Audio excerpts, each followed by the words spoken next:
ತಕ್ಷಣ ಅಲ್ಲೇ ಏನು ಮಾಡ್ತಾ ಇದ್ದಾರೆ, ಲೇಔಟ್ ಮಾಡ್ತಾ ಇದ್ದಾರೆ, ಸೈಟ್ ಮಾಡ್ತಾ ಇದ್ದಾರೆ, ಅದನ್ನು ಸೇಲ್ ಮಾಡಿ ಮಾಡ್ತಾ ಇದ್ದಾರೆ. ಇವತ್ತಿನ ದಿವಸದಲ್ಲಿ ಮಾಗಡಿ ಆಗಿರ್ಬೋದು, ಆಮೇಲೆ ಅಕ್ಕಪಕ್ಕದ ಪ್ರದೇಶದಲ್ಲಾಗಿರ್ಬೋದು, ಫಲವತ್ತಾದ ಪ್ರದೇಶ ಇವತ್ತಿನ ದಿವಸದಲ್ಲಿ ಬೆಂಗಳೂರು ಬೆಟ್ಟ ಗುಡ್ಡಗಳಿಂದ ಕೂಡಿರತಕ್ಕಂಥ ಫಲವತ್ತಾದ ಪ್ರದೇಶ ಇದು.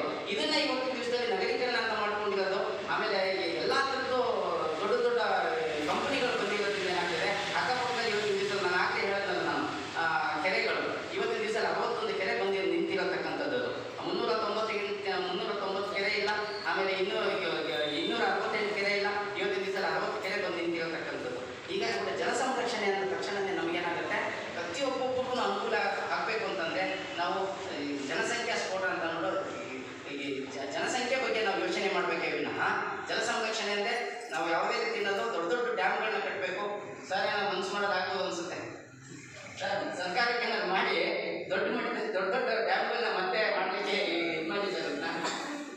ಸೊ ಹೀಗಾಗ್ಬಿಟ್ಟು ನಮಗೆ ತಡೆಗೋಡೆಗಳು ಬೇಕು. ನಾವು ಬೇರೆ ಬೇರೆ ದೇಶಗಳನ್ನ ನೋಡ್ಕೊಂಡು ಇವತ್ತಿನ ದಿವಸದಲ್ಲಿ ಮಾಡರ್ನೈಸೇಷನ್ ಆಗ್ತಾ ಇದೀವಿ, ನಾವು ಆಧುನೀಕರಣಕ್ಕೆ ನಾವು ಹೋಗ್ತಾ ಇದೀವಿ. ಪ್ರತಿಯೊಂದೊಂದು ಅದು ಯಾವುದಾದ್ರು ಮೊಬೈಲ್ 3 ದಿವಸಕ್ಕೂ ನಾವು ಯೂಸ್ ಮಾಡ್ತಾ ಇರತಕ್ಕಂಥದ್ದು. ಆದರೆ ಆ ದೇಶದಲ್ಲಿ ಇರತಕ್ಕಂಥದ್ದು ಸಿಸ್ಟಮ್ಸ್, ಆ ದೇಶದಲ್ಲಿ ಪಾಲಿಸಿ ಏನಿದೆ ಇವತ್ತಿನ ದಿವಸದಲ್ಲಿ ನಾವಿಲ್ಲಿ ರೂಢಿಸ್ಕೊಳ್ತಾ ಇದ್ದೀವಿ ಇವತ್ತಿನ ದಿವಸದಲ್ಲಿ.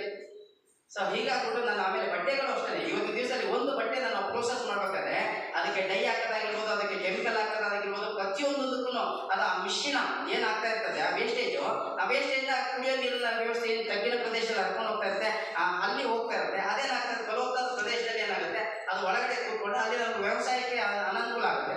ವ್ಯವಸಾಯಕ್ಕೆ ಯಾವುದೇ ರೀತಿಯ ಅನುಕೂಲ ಆಗಲ್ಲ ಇವತ್ತಿನ ದಿವಸದಲ್ಲಿ.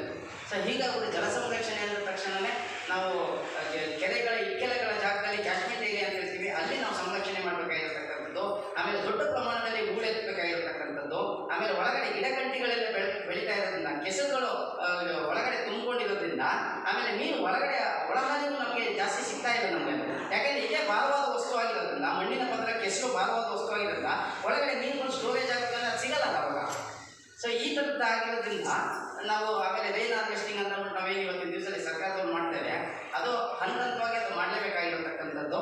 ಇನ್ನು ಹೆಚ್ಚಿನ ಪ್ರಮಾಣದಲ್ಲಿ ಅಂದರೆ ನಾನು ದೊಡ್ಡ ದೊಡ್ಡ ಕೆರೆಗಳಾಗಿರ್ಬೋದು, ಈ ನದಿಗಳ ಪಾತ್ರಗಳಾಗಿರ್ಬೋದು, ಆಮೇಲೆ ನದಿಗಳ ಅಕ್ಕಪಕ್ಕದಲ್ಲಿ ಹೂಳೆತ್ತೋದಾಗಿರ್ಬೋದು, ಇದನ್ನು ಮಾಡ್ಕೊಂತಂದರೆ ಆಮೇಲೆ ನದಿಗಳಿಗೆ ಸಣ್ಣ ಪುಟ್ಟದಲ್ಲಿ ಈಗ ನಾವು ಅಮೇರಿಕಾ ಚೈನಾ ನೋಡೋದ್ರಿಂದ ನಾವು 5900 ಡ್ಯಾಮ್ ಇದೆ, ಇನ್ನು ಎಷ್ಟು ಸಾವಿರ ಡ್ಯಾಮ್ ಹೋಗ್ಬೇಕು ನಾವು ಇವತ್ತಿನ ದಿವಸದಲ್ಲಿ.